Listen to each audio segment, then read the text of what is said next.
Hello everyone, welcome to this mini chapter on order blocks. Now, I've already explained what order blocks are in chapter 2 and I explained it in great detail, but I received like hundreds of DMs from students asking me about order blocks and its different intricacies and details, right? So I decided why not, instead of replying to each one of them, let me make a full video on it, right? Let me make a full video on order blocks explaining every single aspect of it, right? How they are formed, why they're so important, and most importantly, how can you correctly identify an order block, right? So here's the mini chapter. Now, after watching this chapter, I don't think you'll have any confusion left about order block, right? And you'd be fully capable of differentiating between the different forms of order blocks, and you'd be able to correctly identify it and annotate it on the charts, right? So let's get into the video. So first of all, let's define what an order block is. Like what's the definition of an order block? So if you've been following ICT or all these other people on Twitter and YouTube, then you must have heard that the way they define an order block is that they consider the last down close candle or the last up close candle before the down move as an order block, right? That's how they define an order block.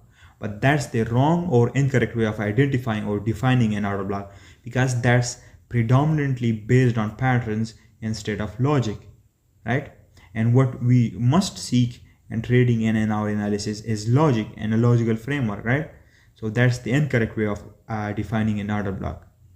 And you might have seen hundreds of times when you identify an order block based on that definition and based on that vague and incorrect definition, it always ends up not working for you, right? And you miss moves because of that. And then you try to second guess yourself, wondering what the actual fuck happened and why did this happen, right? Now I know for sure that this is the case for most of you when you deal with order blocks and key levels, right? And you might be wondering how to solve that problem, right? Now to solve that problem, I've came up, not I don't know someone else, but this is like the most refined and objective definition that I could come up with for an order block. And moreover, it's the correct definition and it's the logical definition for an order block, right? So an order block is a candle or a sequence of consecutive candles, right? So that means it can either be a single candle or it can be a sequence of consecutive multiple candles, right? That either takes out liquidity in the form of taking out a high or low, or it fills liquidity, right? This is like the basic definition of an order block. A candle or a consecutive sequence of multiple candles which purges liquidity or fills liquidity. Now, when such candles get engulfed and price closes above or below it, an order block forms, right? Meaning that candle or those sequence of multiple candles turn into order block when price closes below or above it, right? Now, this is exactly how you can identify and define an order block in the most refined and objective manner. If you just stick to this definition, you're going to change your whole perspective on order blocks, and you would start looking at it with a refined and objective perspective based on proper logic. Now let's move on to the next slide and let's discuss the core concept of order blocks. Now we have to know exactly why does an order block has so much significance and why is it considered a proper and valid key level, right? Now the two main reasons for why an order block is considered valid and a valid key level are the following. So these are the two purposes that order block serves, and that's exactly why when price close above or below it, price uses such price action for future reference as a key level for price to react off of, right? So the first core aspect of an order block is that it purges liquidity, which is like the main prerequisite for a key level. So an order block purges liquidity in the form of taking out highs and lows, right? Which mean it has taken out liquidity. That's why it's considered a valid key level. The second purpose that an order block serves is that it fills liquidity in the form of filling or testing FEGs or testing previously untested and unmitigated order blocks, right? Now that's how you can correctly identify an order block. If a candle has taken out liquidity, right, and then price closes above it, then you could use that candle or that sequence of candle as an order block. Similarly, if a sequence of candle or a single candle fills liquidity in the form of filling an FEG or testing an order block, and then price closes above or below it, and you can use that particular candle as an order block, right? That's how you identify and draw out an order block.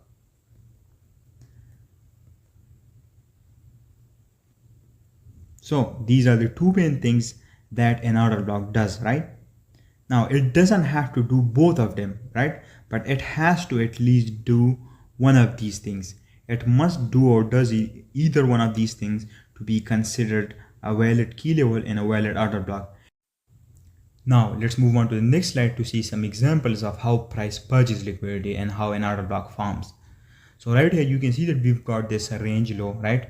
And beneath this low lies liquidity, right? As we all are aware of, right? We know that above highs and below lows lies liquidity, right?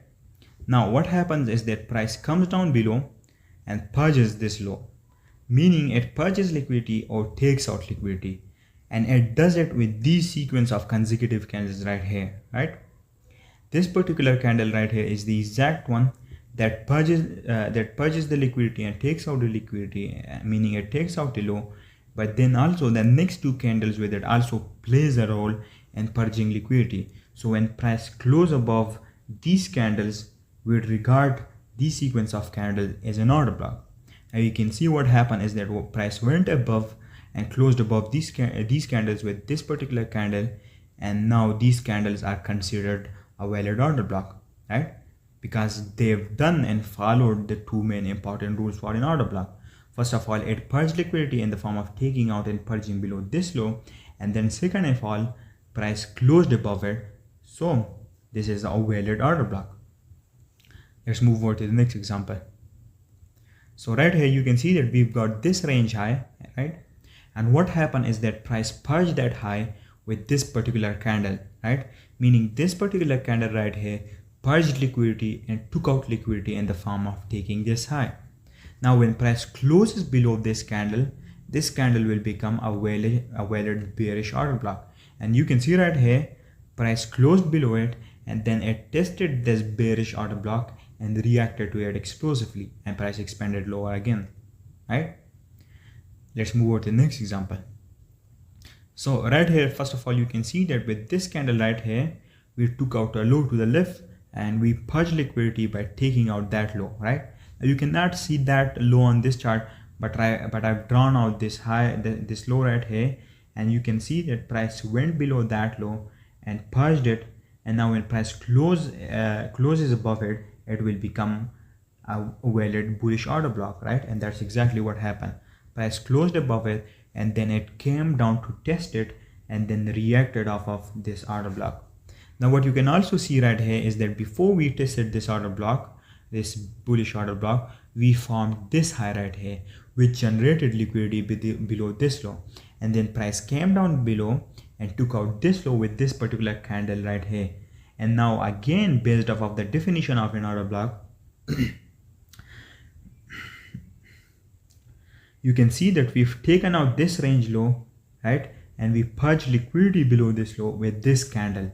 And not only that, but also with this particular candle, we also tested a previously existing order block, which means this candle also fed liquidity, right?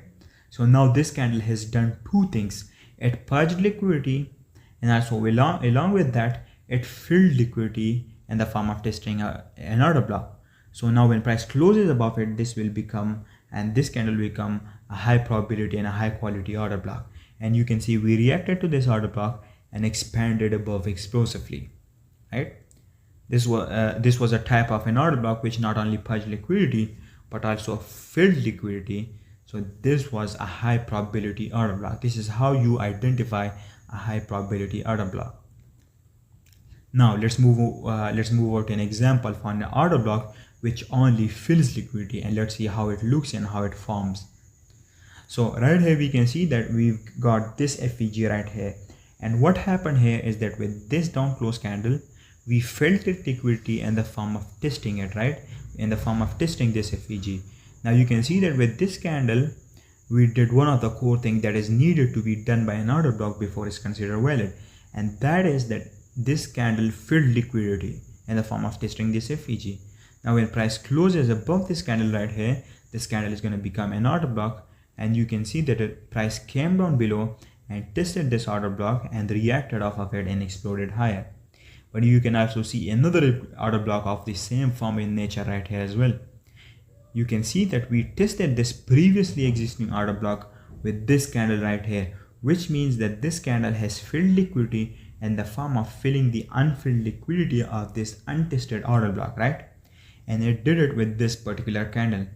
So that means now when price closes above this candle is going to become an order block, and price is going to test it and react to it, right? And that's exactly what happened here. In this example, we had two order blocks, right, which didn't purge liquidity, but it did fill liquidity, so that's why they were considered valid. This is how you identify an order block which fills liquidity instead of purging liquidity. Now here's another example. We've got this order block right here, and you can see this proper logic and reason behind why this candle is considered an order block, right? And that is a homework for you to figure out, and you have to tell me how is this candle an order block, right? Sorry. This candle right here is an order block, and it's a homework for you, and it's a test for you, and you have to figure it out and then tell me why is this candle a valid order block. Okay, so the fact of the matter is that this candle is an order block, and what happened is that price came down below and tested this order block with this candle right here, which means this particular candle filled liquidity in the form of testing this order block. Now when price closes above it, this candle will become a valid order block, and you can see that that is exactly what happened here. Price reacted to it and exploded higher. Now with this particular order block, you can see that I only chose the body of this order block, whereas for the other ones I chose the wicks too and included the wicks too, right? Which brings us to another topic for order blocks, right? So let's move on to the next slide and discuss whether to choose the wicks or the bodies for an order block, right? Now the simple answer to that is that it depends, and there's like no black and white to it. You have to look at it. You have to look at the scenario that it's in and then decide it based on how price reacts and how price action forms near the order block, and then you can decide whether you want to choose the body of the candle or the wicks of the candle as an order block. So the different scenarios we've got are the following. The first one is that if price closes just above or below the open of that candle that purged liquidity or filled liquidity, then you would use just the body of the candle as an order block, because price is only closed above or below the open and it hasn't closed above, below or below the wick, so you would only choose the body as the order block. So it basically means, right, that if price closes below or above just the open of the candle that purged liquidity or filled liquidity, instead of closing above or below the high or the wick, then in that case you would only use the body, right, because it hasn't yet closed below or above the wick, so you can't choose the wick in that case, right? So that's the first scenario. The second one we've got is the opposite of the first one, which is that if price closes below or above both the open, right, both the open and the wick of the candle, then in that case you would choose the whole candle as an order block, right, including the wicks with it, right? This is the second scenario for how you can choose an order block. Now let's look at some examples here. So here you can see that this candle purged liquidity and then price closed above it, but it only closed above the body or the open of the candle, right, and not the wick. So in this case we only choose the body of this candle as an order block, and price would react to the body of this candle only, right? And you can see that's exactly what happened, right? Now again here in this example you can see that that price purged liquidity by taking out this CRT, right, and then price closed above the candle that purged liquidity, but it only closed above the open. So in this case again we'd use the body as an order block and not the wick, right? Let's look at another example right here. Again in this example that I also showed you previously, right, you might have been wondering why I only chose the body of this candle as an order block, and now you know why, because price only closed above the open or the body. That's why I choose the body as the order block. So here's the scenario 2, and in this case price closed above the whole candle including the wick. So in this case we'd also use the wick of the candle as an order block too, right? And we'd include the wick as well with the body. Now here is another example in which price closed above the wick, so I use the wick as an order block too. So you can see right here, this is how you basically differentiate between the different forms of an order block, and that's exactly how you can decide whether you want to choose the open or the body of the candle or the whole candle including the wick too. That's how you decided, right? You decided based on how price has closed above it. If it closed above the body, then you'd only choose the body, but it closed above the whole candle, then you choose the whole candle. You can see that we decided that based on proper objective logic, right? And we didn't just random guessed it, right? Based on pattern on anything that most people do. That's how you identify and draw out an order block. Now let's move over to another example. So here again, another way of choosing between the bodies and the wick is by looking at the size of the body and the wick. So if the wick is significantly smaller as compared to the body, then you can just use the body as an order block even if price has closed above or below the wick, right? But in case if the wick is larger compared to the body, then you can include the wick too and use the wick and the body as a whole as an order block. Now it's up to you whether you want to choose between the wick or the body based on this approach that I've given you or based on the one that I gave you before, right? It's completely up to you. I'm not gonna force anything on you. That's completely your choice, right? I've given you both the approaches. Both of the approaches has their pros and cons, and it's your job as a trader to decide which one suits your style the best. Now choose only one approach off of the two, right? Don't just interchange between the two approaches, just choose one.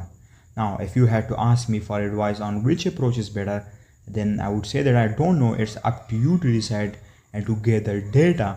But if you ask me which one I choose personally, then I'd say that I choose the first approach because that one is more objective and that one is based on logic. Now let's look at some examples here. You can see that the wick of this order block is comparatively smaller as compared to the body, and even though price closed below the low in the wick of the candle, you could choose the body because the wick is comparatively smaller. Another one we got here is this example right here. In this case, you can see the wick is larger compared to the body, so you're going to include the wick too as an order block. That basically sums up order blocks, and this video explained everything about order blocks and different details. I hope you enjoyed it, and hopefully you've made notes.